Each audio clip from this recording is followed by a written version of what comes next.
everybody, and welcome in for another episode of Vol Club Confidential, sponsored by the great people at Knoxville Smiles. I'm your host, Austin Price. Coming up tonight on the show, we have Tennessee defensive lineman Jaxson Moy. But before we get to him, we bring in Will Watkins with the Volunteer Club. And Will, final home game coming up this weekend against UTEP. It's an odd senior day just because it's an out-of-conference opponent, but it's still senior day nonetheless. You know, excited to send off the seniors with a bang. You know, they get we'll call it a win, UTEP, you know. So anytime they can come out and kind of let loose, have a little more fun, it's not as tense as an SEC game. I think that's a good thing. They can go out there and just have fun with their last chance. You're calling it a win, huh? You're chalking it up. I'll chalk it up. I'll call it right now. Too. I'll stake my claim. Me too. We're not going. That limb's pretty sturdy. I feel pretty good there. But yeah, it's our last one. It's always sad to see the last game in Neyland, but it's one more chance for us to tailgate. So we're always excited about that. Our final tailgate of the season. Tailgating for football, and of course Tennessee will head off to a bowl destination or a playoff destination. We'll find out more on that in the coming week or so. And then basketball season right around the corner. Basketball's will be right there. More events. Events to come. You know, keep checking your email, check the app. We'll get some information as we get those planned and set up. But we're always looking to do stuff with our members. So basketball season, we'll figure some stuff out for the members. All right, basketball season underway on both the men and women's side, and of course football as it's dwindling down here with the home game, the home finale against UTEP this weekend. Now more on Knoxville Smiles. I'm Tennessee basketball player JP Estrella. Let me give you a tour here of the offices at Knoxville Smiles. Dr. Costa is placing implants with a robot, and it's all done digitally. There's no guessing with this since it's all robotic. Dr. Wilco is the newest addition to the office. He loves to research the latest and greatest in technology, so the other doctors go to him for the newest product information and techniques. Dr. Malone is building teeth in the mouth. To him, cosmetic bonding is more like artwork. He does this without cutting your teeth down. It's all about building them up. Guys, we still have a problem. Do y'all have a bigger chair?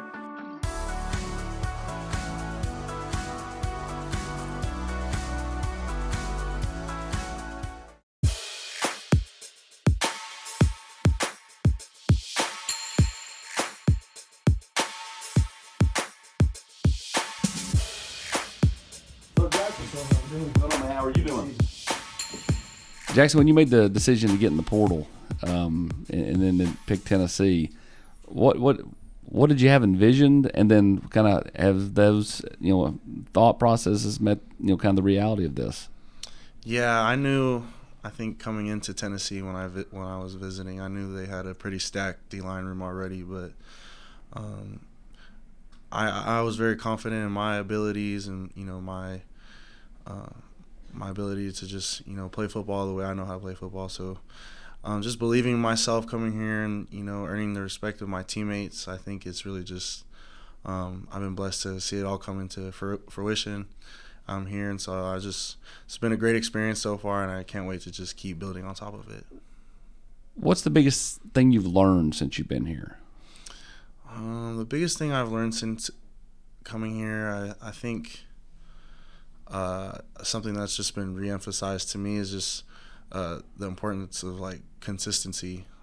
As cliche as it sounds, just coming in, being the same person each day, being the same type of dude that shows up to work when your body's hurting, when you're not excited to practice. You have to learn to make yourself excited, because that's what the great ones do. And I think just learning under Coach G has just helped me improve my game so much. Not only just as a football player, but just how to become a better person, be a better man in general. So, how hard is it sometimes when the body is hurting to go out there and push through practice and all those things? Because I know Coach Gardner has an expectation for you to be out there regardless of how you feel. Yeah, it's hard. It's hard, but everyone goes through it. And that's something that kind of keeps me going. Is just in Tuscaloosa or Athens, they're going through the same pain as I am. So what's gonna separate me this week in order to, better myself from my opponent? So the atmospheres both here and then on the road. I remember texting you after, I think it was the Florida game. I sent you the video, and you were like chest bumping people, or maybe it was the Alabama game. I was like, it was Alabama. Yeah. And I said, just a little bit better in Stanford, huh? And you're like, just no doubt. What has the atmosphere been like, not only here but on the road, just to play in? Yeah, just that SEC environment. It's just passionate all around. You see the love that each fan base has for their team. It's really out here. It's I'd say it's God and football out here. So I just being able to be a part of that having fans is show so much support. It's been a blessing. What's the biggest thing you miss about home? Biggest thing I miss about home, I'd say my family and the beach. But other than that, I feel I'm pretty at home here too. You're from just north of San Diego, so I mean, like, are you in the San Diego type weather? Because I mean, like, you go like an hour up the road to L.A. and then San Diego, that's 2 different temperatures. You know. Oh yeah, I'd say it's definitely more San Diego weather for sure. It's pretty. It's always good weather back home. Always like 70 degrees. Yeah. Kind of like this fall's been, man. I mean, like, Yeah, we've had fantastic weather this fall. No doubt. It's definitely San Diego weather out here in Knoxville right now. So You got here last year, and they had the big snow and stuff. I that mean, was crazy. That was my second time seeing snow ever in my life. and it's stuck around forever. Yeah. I liked it, though. It was cool seeing it. So Best part of San Diego is what? And are you a Chargers guy? No, I'm a Kansas City Chiefs fan. I'm a loyal Kansas City Chiefs fan, though. Where does that come from?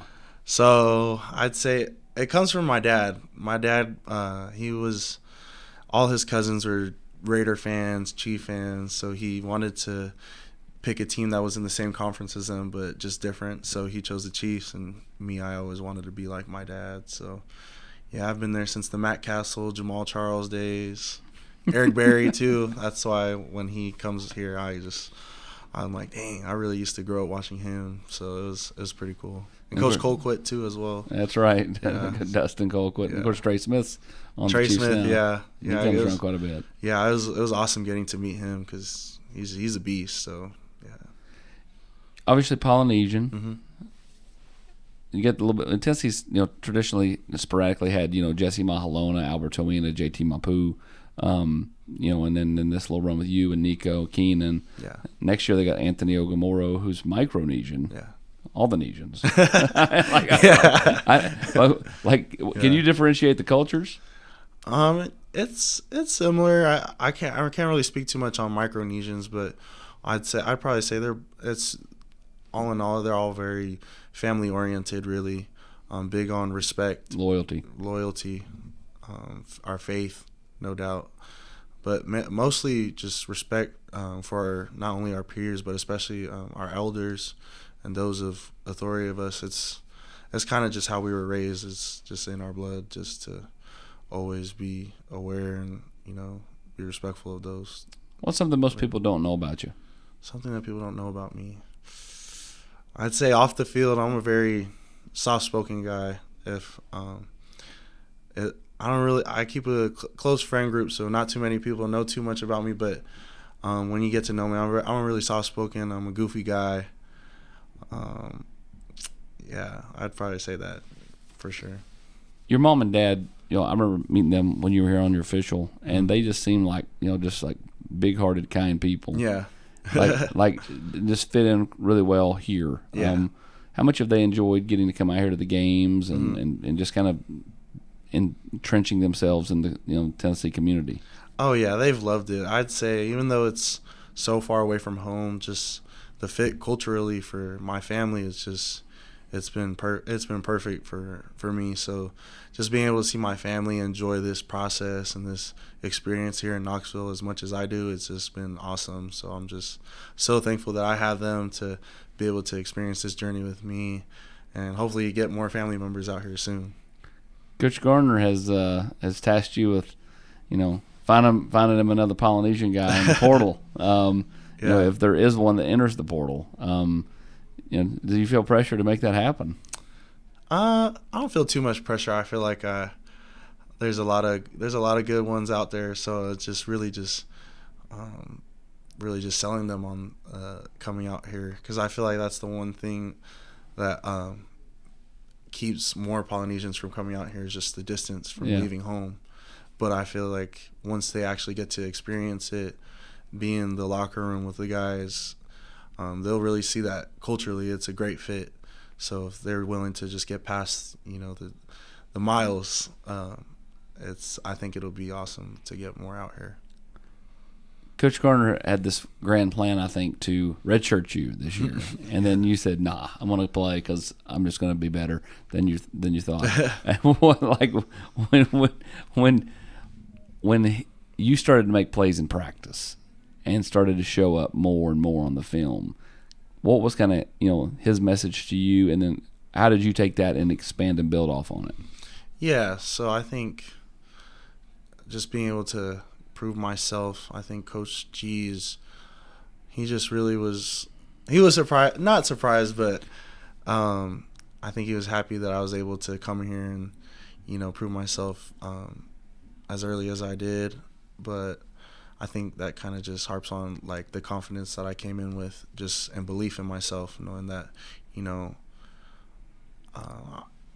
I wanted to come here and contribute as soon as I got here. So I think with that, Coach G, there's always more work to be done. And I know that, but Coach G always lets us know that too. But it's awesome to have Coach G as our coach because, he celebrates our wins very passionately. But, when there's work to be done, he always lets us know.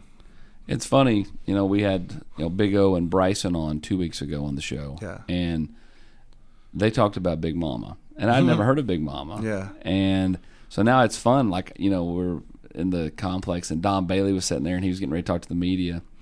And I said, I heard you got to meet Big Mama later today. And his head was down, and he went, and I'm like, dang, man, this sled is in everybody's head from a standpoint like nobody wants to mess with that thing. Yeah. Like, how difficult is she? Now, I've only done it once, but it's good work. It's good work. It's heavy, but yeah, it's hard. It's hard to go on it, but it gets us better. It gets us prepared for game day. Who's the one guy on the D line that you really found yourself like becoming super close with? Yeah, I'd say mostly all the older guys, really. Omar, Big O, Bryson, but someone that I'd say is always, that I'm really, really close with, Big E. They're all like big brothers to me, but Big E's he's always looked out for me, and we're pretty close, and he's a great teammate, a better friend, and better person too. So what have you learned from those guys? The thing that I've learned with those guys is really just to keep your head down. In this game, there's a lot of ups and downs. There's a lot of ups and downs, and with that comes a lot of praise or a lot of hate. So with the good and the bad, you gotta keep your head down, because there's, no matter what, there's always more to come, and there's more work to be done. So I think just being consistent. What makes you smile? Makes me smile, I'd say just waking up each day. It sounds corny, but every day's a blessing, and just my family would definitely, in football makes me happy. The relationships it's brought me, the people I've met, they're like, I think most of my close relationships are all because of football. So mostly. Speaking of smiling, now more on Knoxville Smiles. Knoxville Smiles depend on us to make you smile better. Knoxville Smiles, are you happy with your smile today?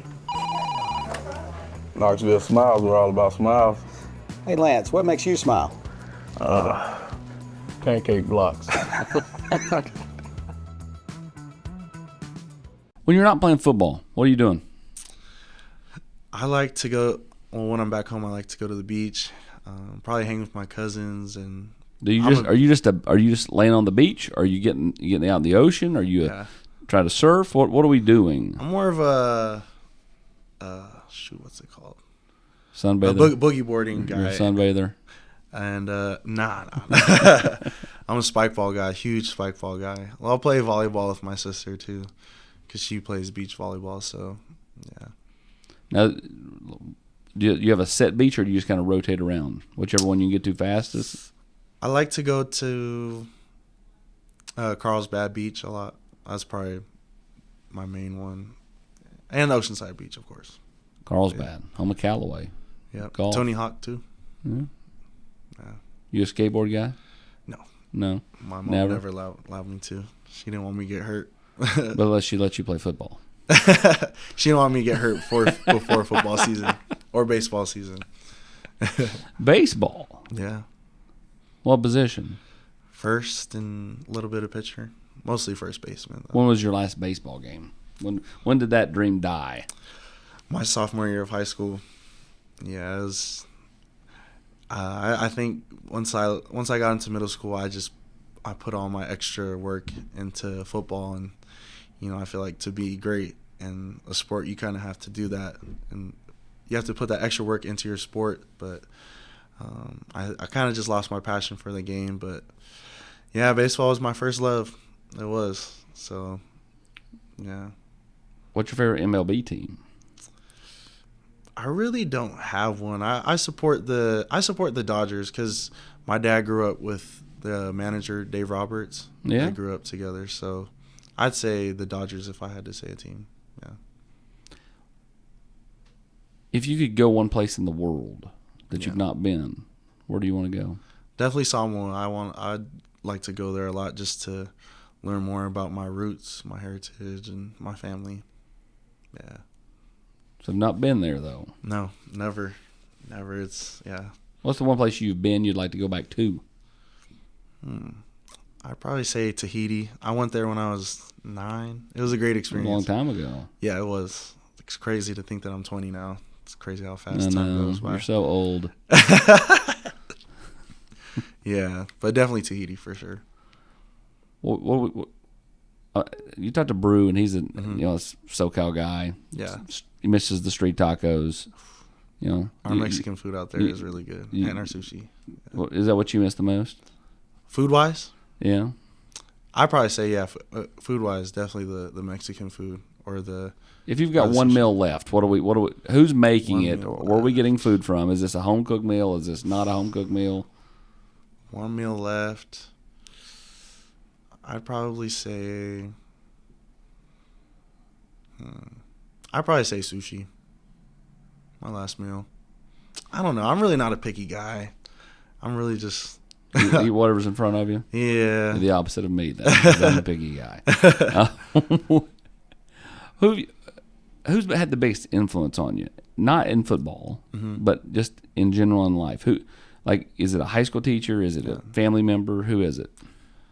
I'd probably say my dad, and my mom too. But it's different with a father-son relationship.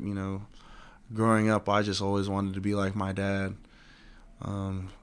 I feel like I'm a mix of my mom and my dad. My mom's more the energetic. My dad's the more chill one. But everything I do, I just want to make him proud because he's just done so much for me and my family, and he's my role model for sure.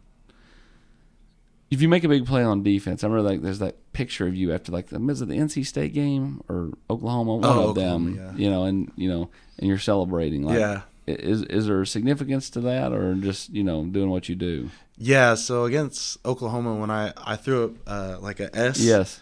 I threw it up just to show some love and bring awareness to Samoans. So that's what it means when people throw up the S. It was just really throwing it up for my culture, for my people. Just you don't really see a lot of too many Polynesians out here in the SEC. So I kind of just wanted to inspire the younger generation, not just football players, but just the younger Polynesian and youth in general. Just go out and do something different. You don't have to play in the Pac-12. You could go do something different. You can go be an artist, choreographer. You could do whatever you want. So just you don't have to be a statistic. What kind of music you like? What was that? What kind of music do you like? I like all types of music. I really do like all types of music. I'd probably say I listen most to R&B, rap, before football for sure. Starting to get on a little bit of country, but not too much. It rubs off on you here. Yeah, it does. There's good songs. My teammates have put me on some good music out here so far. What teammates have put you on these music? I gotta give a shout out to my boy Josh Helsden for sure. He's put me on some good music. Nathan Robinson's put me on some good country music. Kellen Lindstrom. Yeah. Nathan Robinson. All right, this is the portion of the show where I'm going to ask you to pull your phone out. Okay. And I want you to call the one person that you can always count on to answer. Okay. It doesn't have to be a teammate. It can be anybody. Yeah. You got to put it on speaker. I got you. Who we calling? My mom. No doubt. She always answers. I'm going to call right now.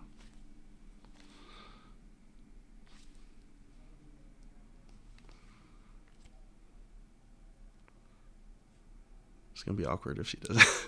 Okay, there we go. Come on, Mommy. What's up, Mom?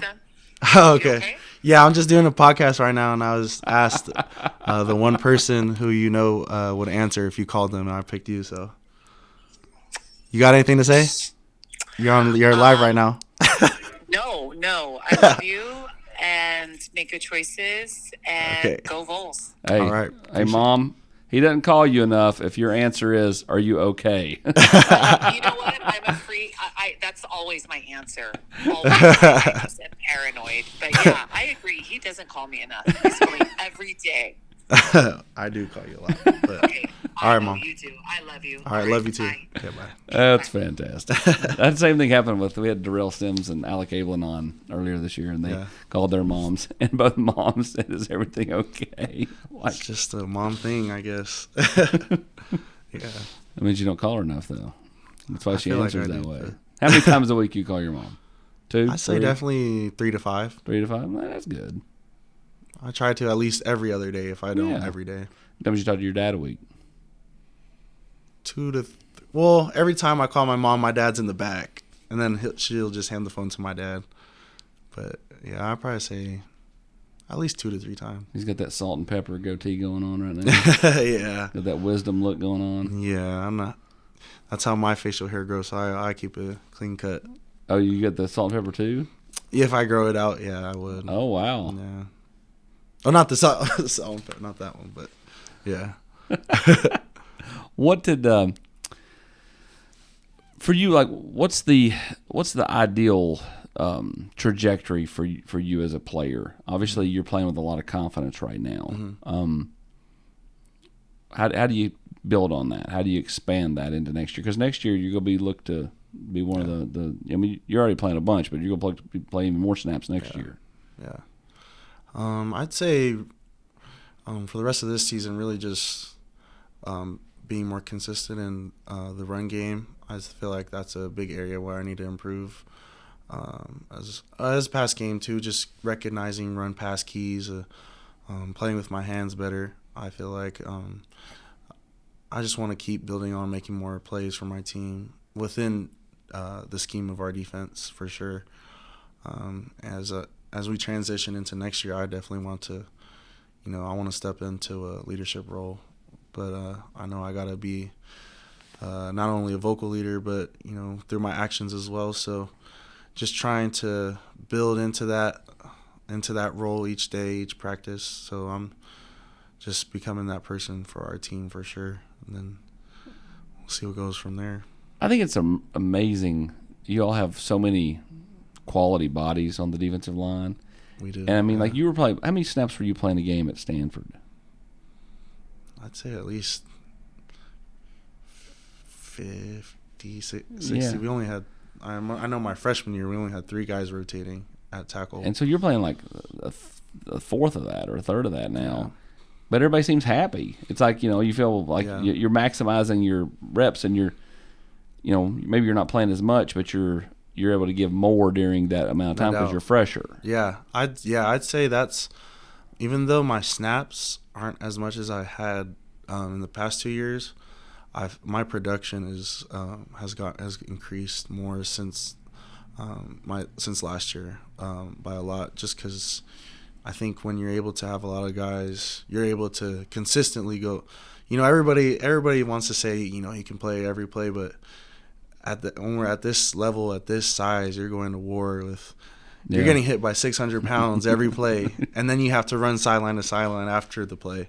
So when you're able to have other guys that can come in and rotate, and you can truly play sideline to sideline every play that you're in, it's a huge advantage for sure. And it really, it helps us a lot to just be more productive when we are out there, because I feel like everybody's just really, they don't take their rep for granted. Of course, that's just defensive snaps. Offensive snaps, you're getting a couple here and there when they go the jumbo package. Have we practiced catching the ball in practice?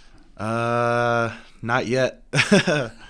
Not yet. I'm just like lead blocking for my guys so far. So Lead blocking.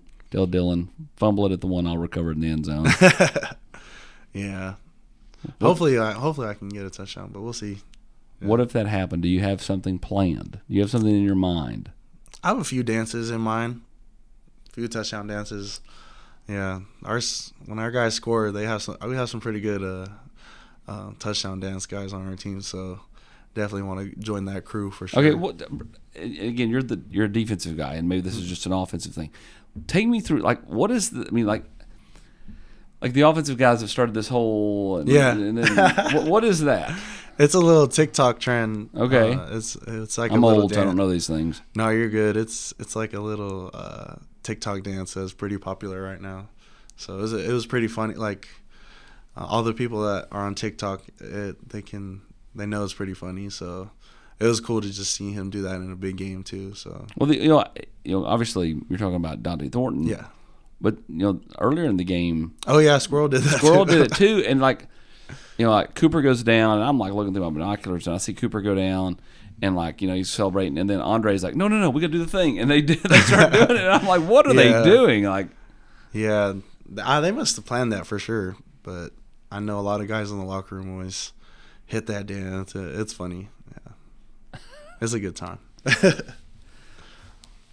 What's the best part of Knoxville for you?